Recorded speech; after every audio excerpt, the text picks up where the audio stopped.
Ce matin, ce débat face aux menaces de pénurie d'électricité, le gouvernement doit-il être plus ferme? Hier, la première ministre Elisabeth Borne, face au patron du MEDEF, demandait aux entreprises une baisse de 10% de leur consommation. En fait, elle incitait aucune mesure contraignante à ce stade. Vous êtes chef d'entreprise, artisan, commerçant.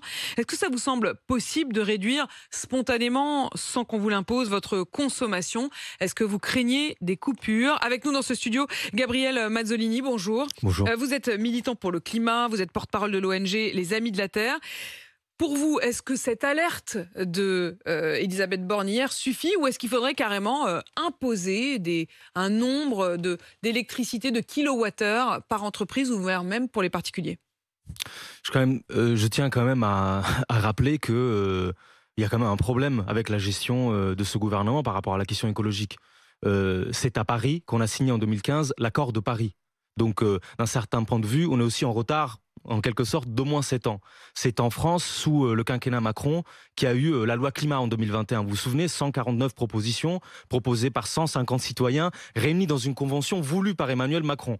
Qu'est-ce qu'il en a été? Rien, détricoté jusqu'à l'os. Et là, tout d'un coup, on se réveille, on commence à sonner la sonnette d'alarme vis-à-vis du climat. Mais c'est hallucinant d'agir comme ça. Enfin, quand même, on en a subi des mois. Nous, les Français en général, je veux dire toute la population, les citoyens, les citoyennes, on nous a demandé que de faire des efforts.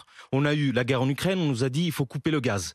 On a eu 4 vagues de sécheresse, on nous a dit il faut arrêter d'arroser, il faut arrêter d'utiliser l'eau. Et de l'autre côté, on a une rentrée politique où on nous dit on va peut-être interdire ou alors réguler les jets privés. Emmanuel Macron qui nous dit c'est la fin de l'abondance de la sociance, on ne sait pas de qui il parle. Et là, on nous dit que peut-être il y aura une taxation sur les super profits. Et ensuite, discours au MEDEF pour nous dire non, on va couper de 9 milliards en fait les impôts sur les entreprises. Enfin, c'est pas sérieux quoi.